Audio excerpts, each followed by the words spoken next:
I write for different sites like Daily Caller, Town Hall, the American Conservative, and I'm always writing from a perspective that I think has a lot of synergy with what I've seen from you. And a lot of mutual friends have been encouraging me to reach out to you as a fellow traveler in some of the same conversations. And so I'm very happy that we could do this today. Great. Yeah, happy to meet you. So my perspective in my writing and the interviews I do is to focus kind of on the anthropological perspective of where our culture is, looking at it through the lens of the gospel. And so I know that you make a lot of emphasis on logos. So I thought we could use that kind of as like a guiding theme of our just chat today. Sure. Is to explore what is logos and why is it relevant to the average person when they're trying to work out, what's going on in the culture and how they can live a life that's meaningful. So. Yeah, it sounds good. Sounds good. Well, great. So do you have a working definition of logos yourself that you use, or I mean, I know that's an open question, but yeah. Well, I think that I start by using the definition that comes in Scripture, in the sense that logos is the second person of the Trinity. In theological terms, is both God and the manifestation of God. Okay. But in order to understand it a bit more for people in everyday life, you could say that logos is the means by which the world was created. That is, let's say you imagine God or the infinite as being boundless and without any form and without any, and so the logos is like the expression of the infinite into a created form. Like it's through logos that the world appears. And so that's kind of like at the highest, let's say, the highest level in terms of divinity. But then logos then kind of comes down into the world, and every being has a logos, which is its essence, you could say, which is its purpose, its essence, its origin at the same time. And that logos appears as the hardest thing for people to understand is that it's not just as if things have an essence, like in a Platonic sense. The problem with the Platonic sense is that, it's like, well, does, do Legos have a form? Like that when you get into like the details of everyday things, the idea of the form of things becomes a bit complicated. If you think of like do hinges have a form, Platonic form? Like does dirt have a Platonic form? Do dog, to ask the classic Buddhist question, like do dogs have a Platonic form? But in terms of logos, the notion is that as things come together, right, as they express love or as they express communion, that's how you get to see the logo. So imagine a thing as having multiple aspects to it, right? I always use a pencil. So imagine a pencil, right? A pencil has an indefinite amount of details. It has indefinite amounts of way that you can describe it, but it's as all those indefinite logi, in tradition they're called, like different little logos, you could say. Logi is a Greek plural, or logoi. As they come together, that's how you get the pen. It's a spiritual experience because it's all this multiplicity which kind of is able to cohere into a single experience of one thing.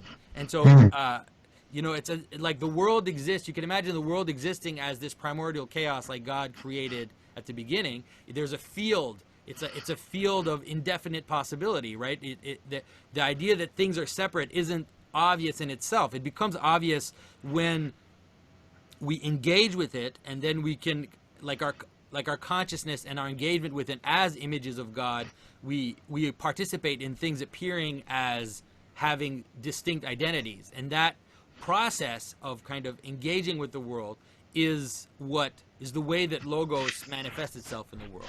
That might be really a bit too abstract, that I might have started too abstract, but tell me if that makes sense to you. That makes sense, yeah. Yeah, I think there's multiple angles to, multiple layers to understanding logos. One of the ones I use is that it's the supreme social ordering principle of a society. Do you see that as an aspect of it? Like that it's the logic, it's the binding agent of a society. Yeah, for sure. I mean, I think that at the level of a society, that's definitely what it is. But the thing is that logos kind of comes down and exists at all levels of reality simultaneously. And so, as a person, you could say like a society is an image of a person is an image of a society, in the sense that as a person, you have all these thoughts, all these whims, all these desires that coexist in yourself, and your logos would be how all of those are able to come in together to be one person, like to manifest one single entity. And then you, with other people, as you come together, and whatever it is that binds you together becomes the logos of that higher level thing. And so a country, a family, the church, of course, as the highest level of that. But yeah, I agree. As in a society, like a people, let's say, would have a logo, something that binds them together, that makes them into a coherent whole, let's say. Right, and that's where the root word for religion comes from, to bind together. So that's kind of tied in intrinsically to logos. The idea of religion and logos are kind of really one and the same, almost, right? Would you say? Yeah, I think that. Or is religion the expression of the secret? I mean, of the hidden logos? Or I mean, is there a difference there? No, I think that obviously all these words have distinctions, but I even use the word symbol, because the word symbol means things. Symbol means like two things that are thrown together. So things that are brought together. And so as things come together, then you see their meaning, right? As they kind of clump into are analogical, they show you their meaning, their relationship between them. And so in the same way, religion, as it's practiced, right? Because religion is really practice. Like it's not it's liturgy, it's hymns, it's a text, it's the sign of the cross, it's the Our Father, all these things that we do together, right? Because we have to do them together. Communion, that binds us and creates a body that is one. And so in that sense, of course, religion is an expression of logos, to be the highest expression of logos. So that when John, the Gospel of John, he talks about logos in the opening chapter, and he talks about the idea that Jesus is logos, but that the world did not receive him. He was not received by his own. Yeah. Do you think that's a perpetual pattern that we see in history? Or is that just only the historical example of the historical Jesus being not received by his own people, by being killed? Is that a symbolic pattern in history, or was that just a historical? No, I think it is I think it's not always, because I think obviously when you see, I mean, Pentecost, and let's say the founding of the church is a manner in which the world, let's say, received Christ. But I think at the same time, it is also a pattern where where Christianity and Christ, I always tell people, like, the story of Christ contains everything. It's the highest story. It has every aspect in it. And so that it has every aspect in it, it also contains its own opposite, like its own destruction, let's say. And so in the story of Christ, you have this idea that within his story there's betrayal from within, and there's a lack of knowledge of those that were supposed to receive him, and then Christ dies. And so I think that that's a cycle that appears then on a higher level in history as well. And so I always kind of tell people, I always have this sense that the story of Christ is playing itself out in history now, and let's say those that were supposed to receive him today, let's say the Christian West, are the ones who will betray him. They're the ones who betray him, and they're the ones who also will persecute the church. That is a pattern. I think that I agree with you. It is a pattern that is part of history. Yeah, and it's almost as if the church, in order to fulfill its vocation, will always be setting itself up to be perpetually the scapegoat of a community. rightfully or wrongfully, I mean, that, whichever way you want to go, in the sense that, of course, the church is guilty of being in league with things that are antichrist sometimes in history, but it always finds itself almost fulfilling the passion narrative in its function in a community, where it's like the community gets tired of it, they blame it. We see this happen, it happened in the Soviet Union, right? It happens today. I think the one thing that you can vilify to your face is blue in modern popular culture is, Christian structural, ideas and metaphysics. You can laugh at that as much as you want. You can't laugh at other religions yet. I mean, I don't know if that'll ever happen really in the West, but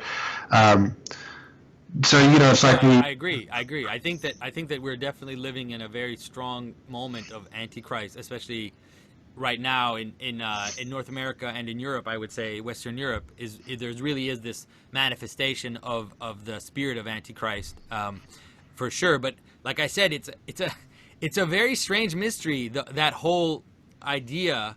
And it's hard to know how to react to it as well, because the idea is, should we resist or should we not resist in terms of a social resistance, let's say. It's very difficult to understand. Obviously, Christ did not resist.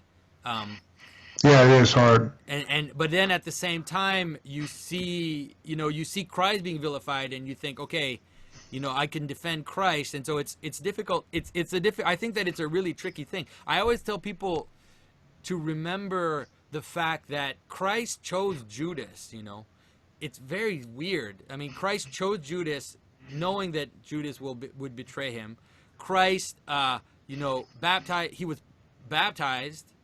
It doesn't say in the text, but obviously he was baptized because he was there when Christ washes the feet of the disciples, and so it's very hard to understand that Christ's story is so big that it really, there's some details of it, if you try to pierce them, it's like a door shutting in your face, and like, no, you can't pierce that mystery yet, and the mystery of how Antichrist kind of rises out within Christianity and then manifests itself, and how we're supposed to react to that is very difficult. I don't have an answer to that, honestly.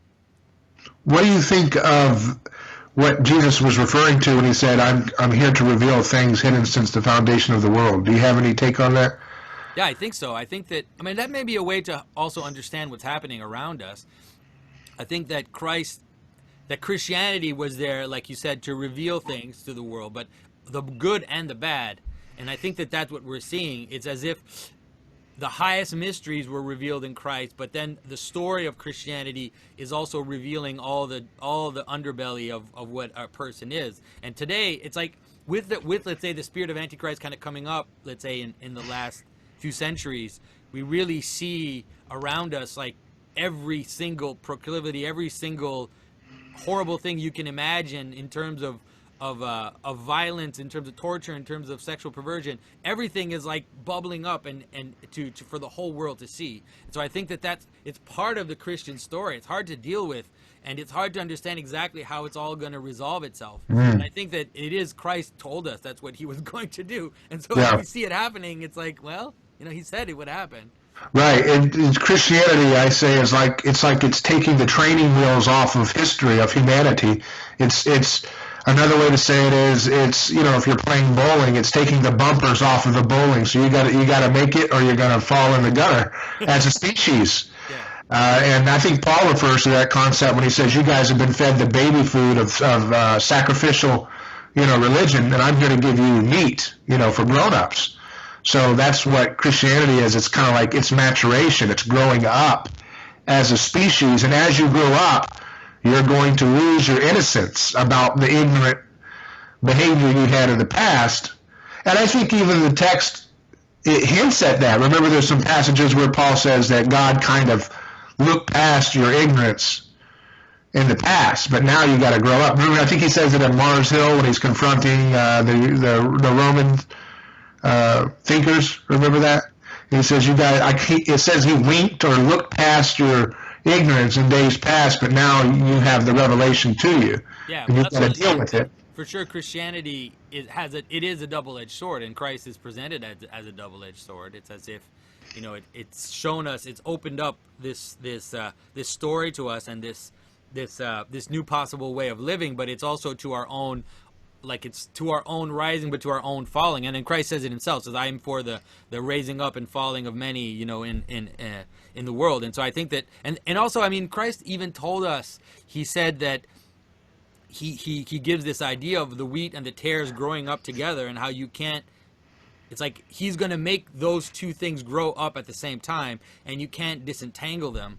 And that at the end, let's say, in an eschatological sense, things are going to be separated at the end. And I think that that's really tough. It's weird because I tend to be a more pessimistic person, in the sense that I tend to see, let's say, the movement of history, from the let's say the end of the Middle Ages until today, as a kind of downward slant. I'm a more conservative type person, let's say, and I see the Enlightenment and post-Enlightenment morals as bringing things down.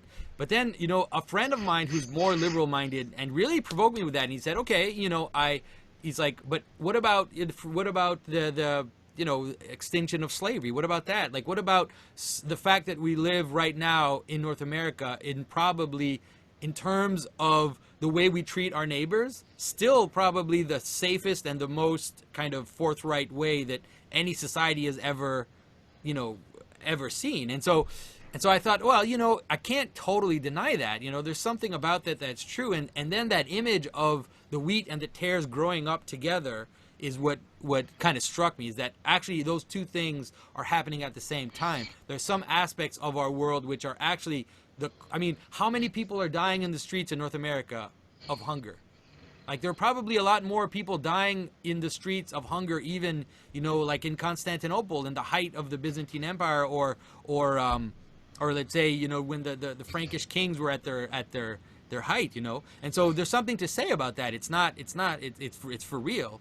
And so the idea that both of those are growing up at the same time, that there's some aspects of our culture that are actually the closest to what Christ called for, and there are some aspects of our culture which are the furthest from what Christ ever called for, and what the church is supposed to manifest itself, are there at the same time, and it's kind of mind-boggling. And that's one of the reasons why we have, I think, this like huge left-right split, is that some people on the left are saying, well, look, we're taking care of the poor, we're doing that, that's what Christ asked us to do. And then on the other side, you have the more conservative side, so like, yeah, but you're destroying the family, you're aborting children, you're doing all these crazy things at the same time. And so it's like, how do we reconcile those? I don't think we can until maybe the end of the age or whatever. I don't know.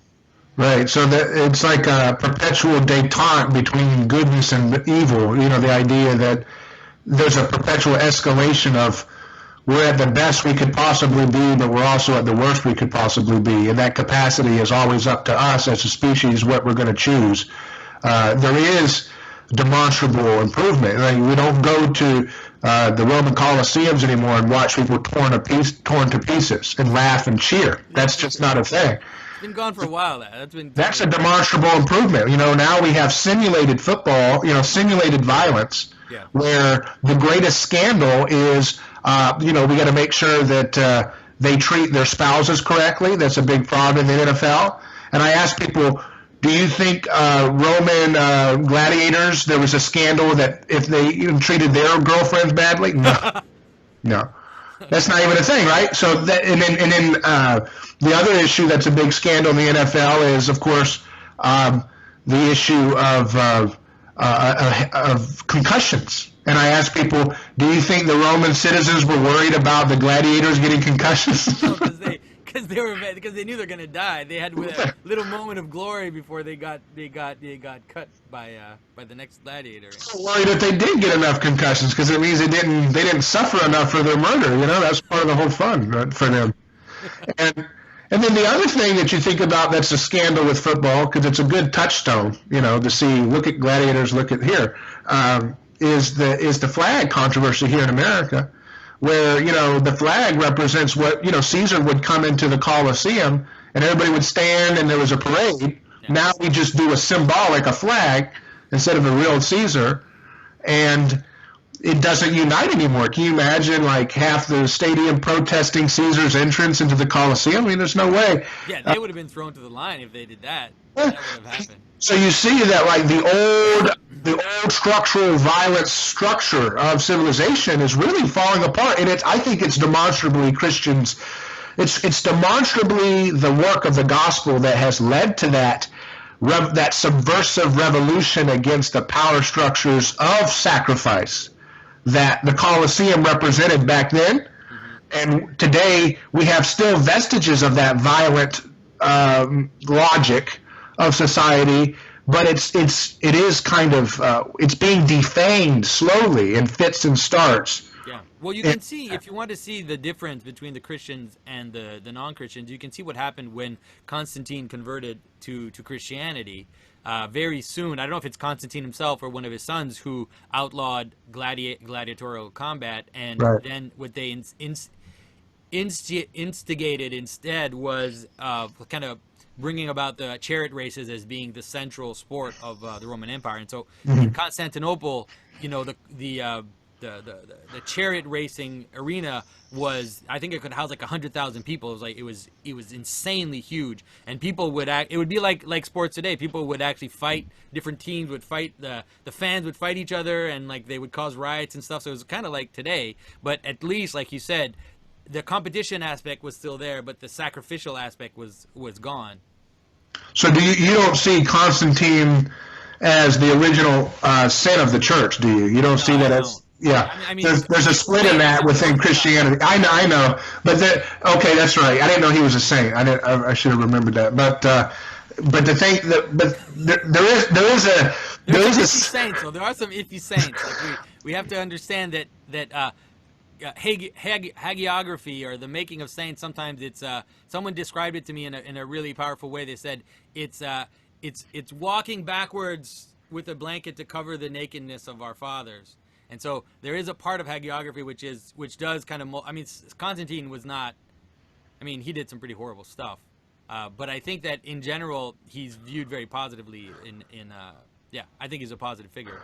Right. So there's two ways to look at that, and I kind of see both as positive. So one is that the church lost its way. It kind of wedded itself to empire, and so the first 300 years of church writings, there's this denunciation of being a part of the military, of being a part of anything to do with initiating violence. And then Constantine kind of comes in and he says, all right, you know, I like this, but because he's not getting it all the way correct, of course there's some pollution that enters in when he brings it into the empire.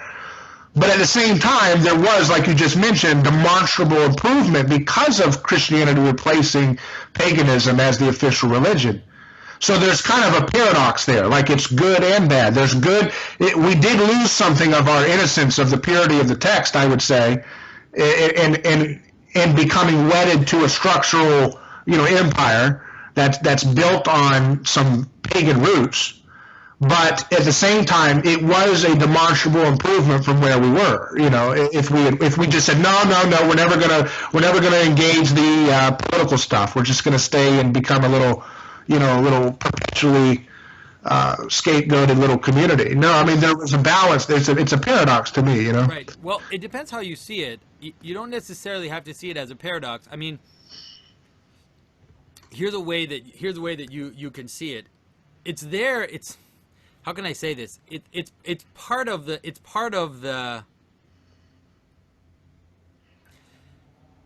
Okay, so Christianity, a vision of Christianity, let's say, is that it baptizes the world. Okay, that it's a little bit of a different vision of what, let's say, more conservative evangelical thought developed in Europe and in North America, like the Puritan strain. It's not the Puritan strain. Yeah, instead of saying that, everything that comes from the outside of Christianity is evil, kind of like Old Testament, Hezekiah style. It's the idea that Christ comes into the world and he baptizes people, but he also baptizes cultures, and he baptizes, let's say, can baptize anything. And then as he transforms that thing, what comes out, he's able to bring out what is compatible with himself, and leave in the water what is bad. And so when, let's say, when Christianity meets the Roman world, it can go into the Roman Empire and prune out. It takes a while, like it might take centuries. Slowly prune out the things that aren't coherent with Christianity, but then retain the things that can be, let's say, can be taken into the kingdom, you would say.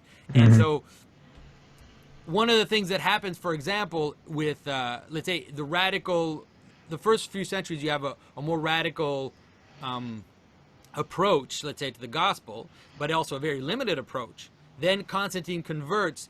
Christianity kind of enters into the world, and you have to be able to place yourself in the shoes of the people at that time. People are so easily, they go back and that's when Christianity became corrupted. Like, imagine right now if you were here in America and Christianity is kind of going down, down, down, down, down, and then all of a sudden, like, the president of the United States becomes this super zealous Christian, and then everybody around him becomes really Christian, and then the whole country converts to Christianity. Like, would you see that as, oh no, it's the beginning of the end for Christianity? Or would you say, oh my goodness, God has brought this miracle that we never thought could be possible? It's like Christ saved the whore. Like, who thought he could save this totally corrupt, decadent thing? Right.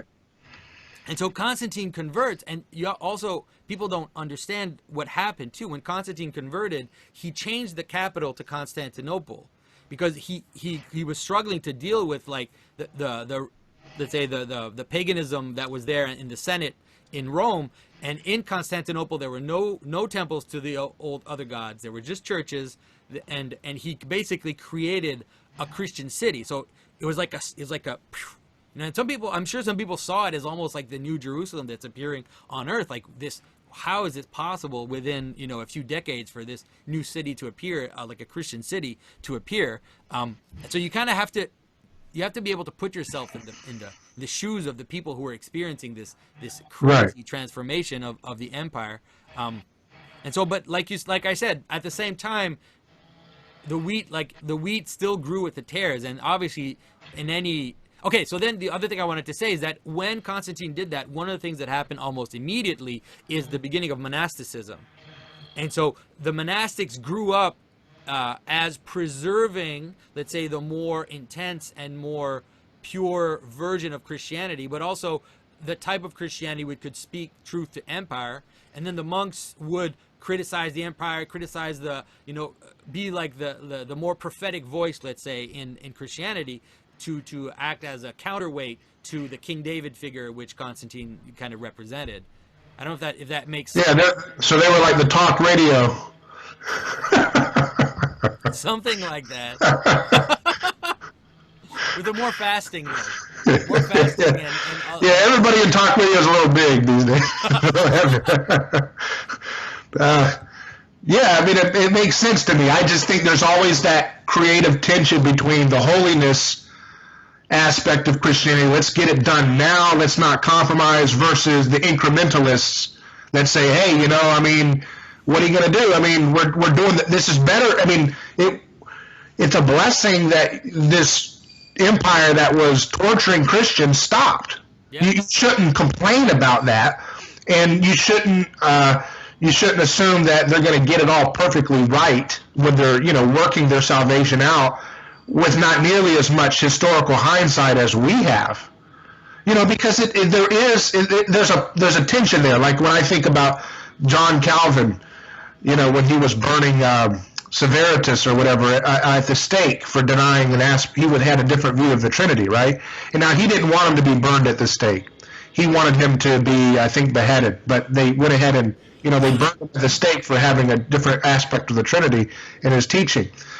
And I think about that. I say, why can't he understand? Why can't he look at the same Bible that I look at and say, it says, do not resist evil with violence.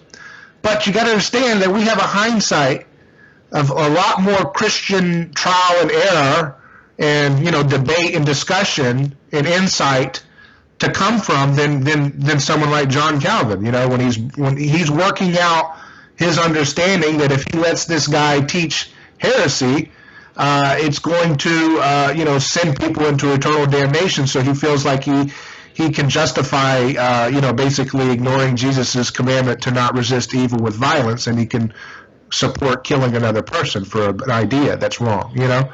And there's always that balance we have when we think back on our ancestors.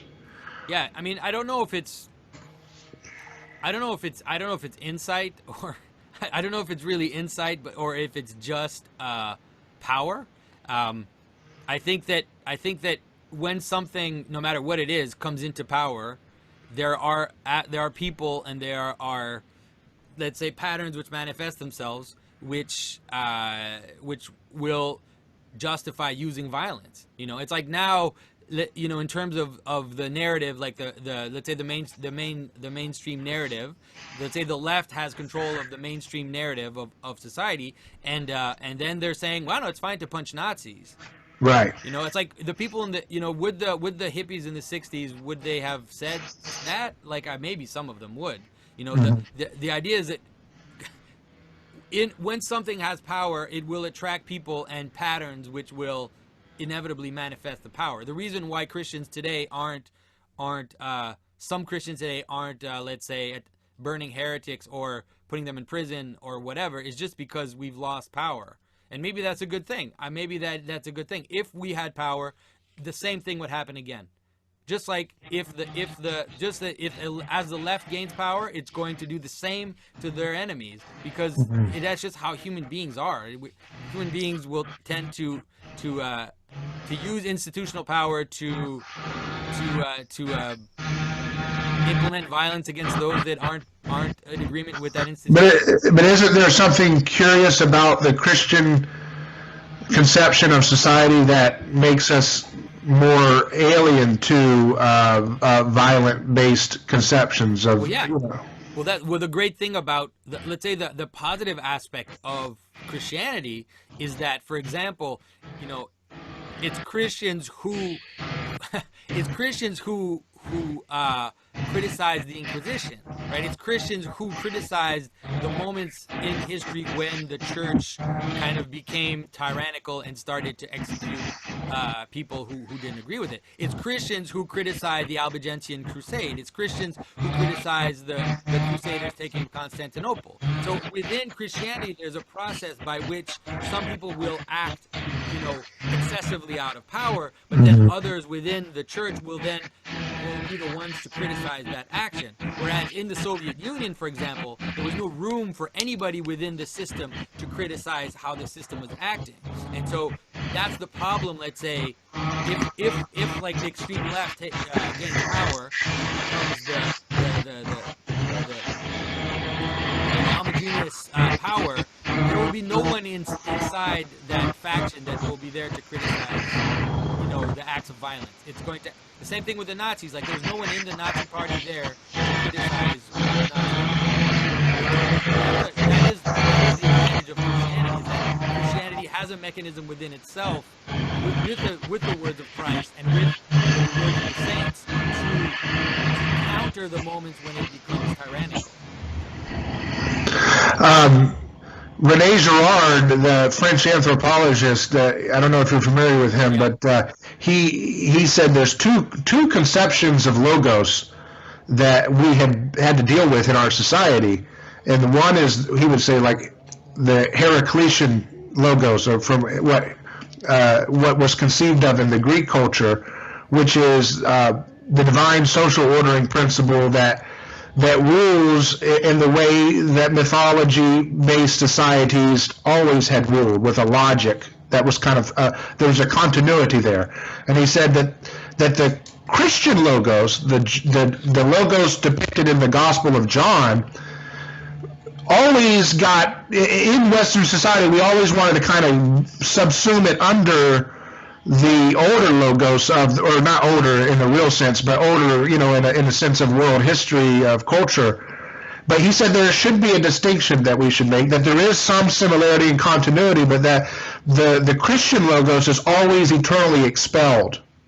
And it's always eternally expelled in the name of its own self. Like, it's like we think we're embodying the essence of Christianity in the moment that we continually scapegoat it out of our camp of the society. And so there's that tension there, I think, that might be at work there, in the sense that the gospel's conception of logos does not use might makes right. That's the way of the world. That, we've got the guns. You need to settle down now. We've got the guns, and we're going to do it our way, and we're going to do it in a nicer way than you guys did, but we've still got the guns. What the gospel is always about, it has power through its execution, through its eternal expulsion. It's always being rejected, but in the rejection, it gains more power. Does that make sense? Well, I think that I don't totally disagree with Gerard, in the sense of manifestation. Let's say that's incarnation of logos. It tends towards death. Let's say it tends toward and moving out towards the margin. I think that that's for sure true, but we always have to balance. And I think that it's important to see in the Bible. There's a reason why the book of Revelations was also added to that book, is because the idea of Christ and the Logos appearing as the divine king on his throne with the sword coming out of his mouth is still part, and is in an important way part of what the Logos is. And so it's not that you would have to see it in terms of Greek thinking necessarily, but if you see the hierarchy that's described in the book of Revelation, if you have this idea of Christ sitting on his throne with the sword, and him judging on the left and on his right, and then from that the rung of angels that are beneath his throne, and then there's this kind of hierarchy of manifestation. I think that's part of Christianity. We can't ignore it, and it's used.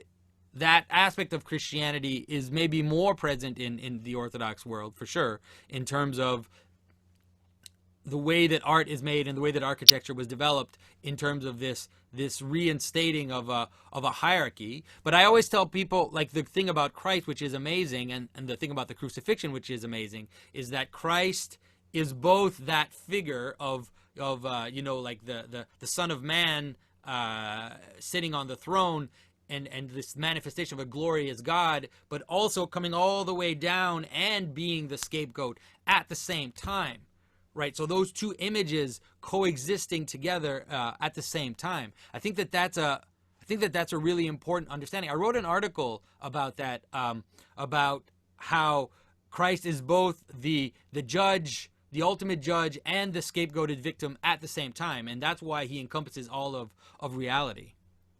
Yeah, I see that too. I think there is a place for hierarchy, but I think that what makes Christianity unique is that it subverts the concept of how that hierarchy will play out. Whereas I would say the pagan world and the mythological world, it did have a picture of the real logos in it, but it was always about sacrifice of another rather than self-sacrifice. So, and that's a huge shift between self-offering versus let's take a piece of our tribe, a child or a little peasant, and sacrifice it to propitiate God's wrath. With Christianity, it's subverted in a very radical way, where the crowd is basically all the gods of the old that justified the murder of innocent victims to propitiate their wrath are undressed and unveiled to be nothing other than a jealous, petty mob lynching Jesus because of fear or envy or all the other things that the gospel alludes to in their motive to kill Christ.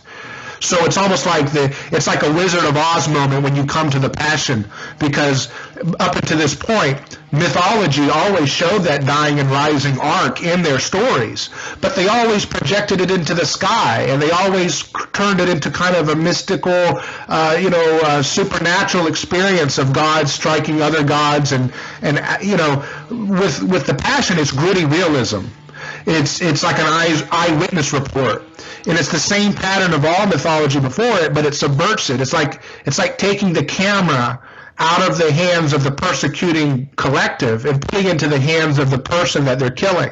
And now you get the same story, but just a different vantage point, which is all the difference and undermining the previous logos, so to speak.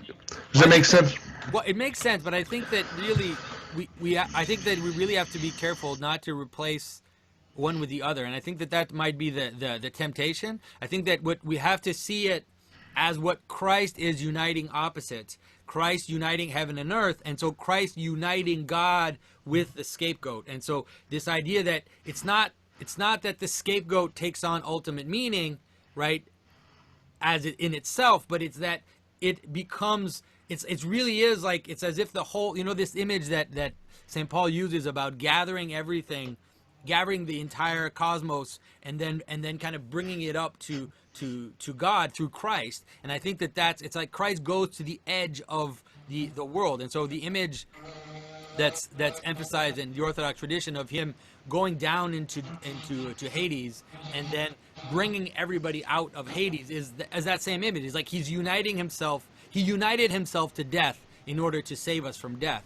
So we say that Christ trampled down death by going to, instead of, it's like, it is in a way subversive, but it's a subversion that also includes the higher term. It's not revolutionary in the common sense of like the French Revolution, let's say. But it's as if the king, it's as if the king went all the way down and became, the lowest peasant, and then was both at the same time. Right. Well, and that would fulfill the full picture of the scapegoat, because kings are an institution. There's evidence that the kings were themselves created as they were scapegoats, right? So it's the first and the last, and it's the rich and the poor, and we have to be careful that we don't become only radicalizing it for the little guy. He redeems the persecuting crowd and the one they're persecuting. Right.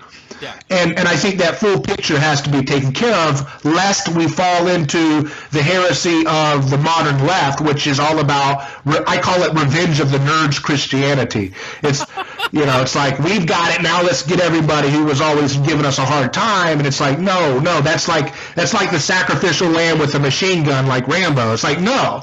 It's take the gun down, and then you've got the picture, okay? It's the forgiving lamb that we need to be, not the, you belong to a people group that exploited, my people group 100 years ago, so therefore I have to punish you. No, this is just a perpetuation of the same pagan violent cycle that victimized their ancestors, right? It's the same. The left is under the same delusion that Jesus battled with the people of his time when they said, well, if we wouldn't have done the same thing as our forefathers had done, right? We wouldn't have killed the prophets. That's the same thing, right? We wouldn't have enslaved people if we had the chance to enslave, or we wouldn't have exploited gender differences, or we wouldn't have lynched people if we had the majority in a town. How do you get off saying that, and being a Christian? The whole principle of Christianity is you say, wait a second, I would probably, nobody's external characteristics make them more fallen, Yeah. That's the whole principle of Christianity. There's a universalization of evil and of redemption, right? Yeah, they can say that. They can say that they wouldn't have been those people, but then they at the same time celebrate punching Nazis at the same time. Right. Total disjunction. I think that one of the things that we have an opportunity to do, and that's what I like about what you're doing and others, is we have a chance to really reclaim the voice of the defense of victims for the church, right? We don't have to cede that ground to the social justice people. We need to take that back, because our message is actually much, much more attractive. It's hard. It's a little bit more stumbling block-ish, I mean, it more ruffles you, but it's much, much more beautiful when you really tell it to the culture. And I almost think that the reason why the left has become so powerful is it's almost like when the church doesn't do its job to be the adult in the room of a culture, other things are going to crop up to try to fill that vacuum. Yeah. So I see the left, or radical left, as a kind of super Christianity. It's like trying to imitate Christianity with the same logic of violent sacrifice back in place. And we have to come along and say, okay, let's redeem the good aspects of what you're saying, which is we should protect people who are vulnerable.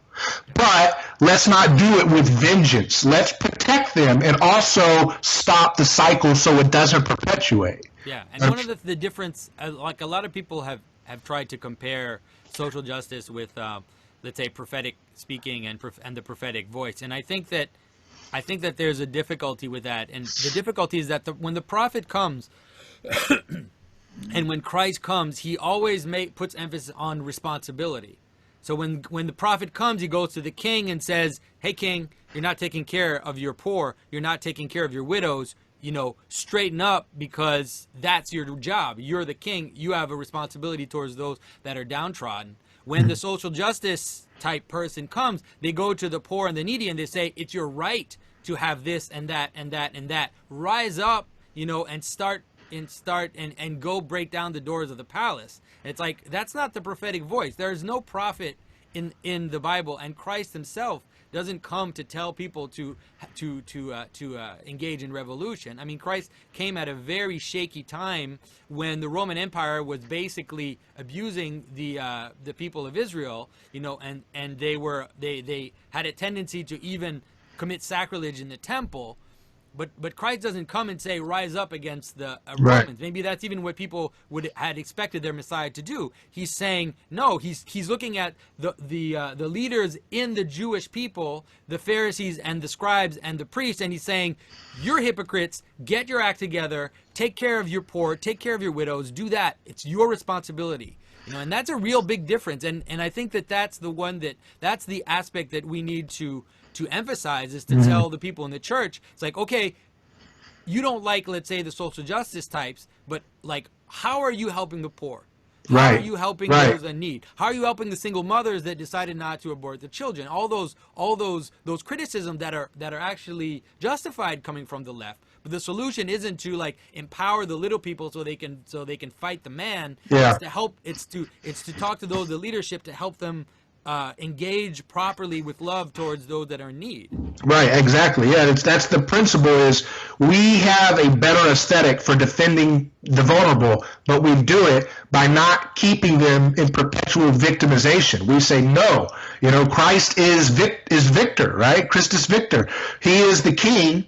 And when you live in a community, in a kingdom where Christ is acknowledged as king, you have no place to be exploited in the way it perpetually happens in history. So I think do not resist evil with violence is an axiom that has a lot of meaning for stopping cycles of violence. And we'll go into a whole other thing with that another time, but I think it has a radical, not radical in that sense of, like we were talking about earlier, but it has a very potent ability to really heal cycles of poverty and bondage to oppression. I don't think do not resist evil with violence has an asterisk that says, unless someone's doing the evil of drugs, or unless someone's doing some other victimless, nonviolent behavior that society deems scary, so therefore we can initiate violence against them by putting them in a prison cage.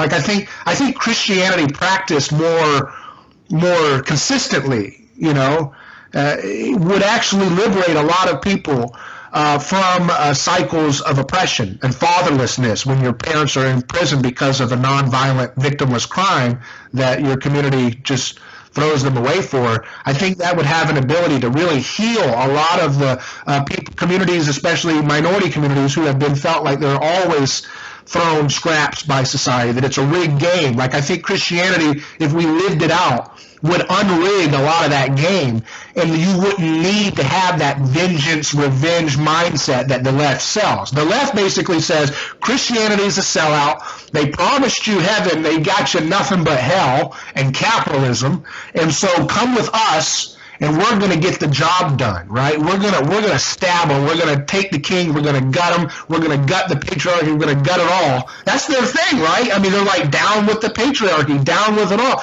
They're revolutionaries. You know what they are? They're Barabbas, right? Barabbas was a revolutionary, and the people said, Pilate said, who do you want to kill? Barabbas, which Barabbas, son of God. Which son of God do you want? Do you want the nonviolent, forgiving Jesus, or do you want Barabbas, the revolutionary who wants to take down the man? and the crowd screamed for Barabbas, right?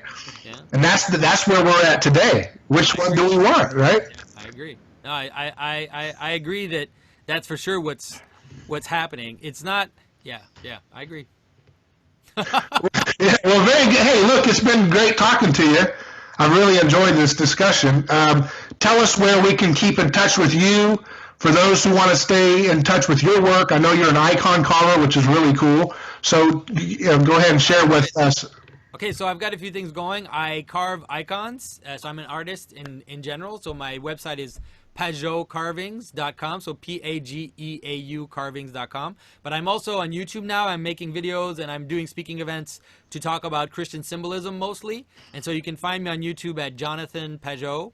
And yeah, I'm also on social media. You can find me on Facebook and Twitter. I usually post everything that I'm doing on there. So yeah, it was great to meet you. Yeah, I enjoyed our discussion. A lot of similarity, and there's a lot of open things we can explore at another date, too. So, For sure. Thanks. All right, I appreciate you coming. All right. Take care.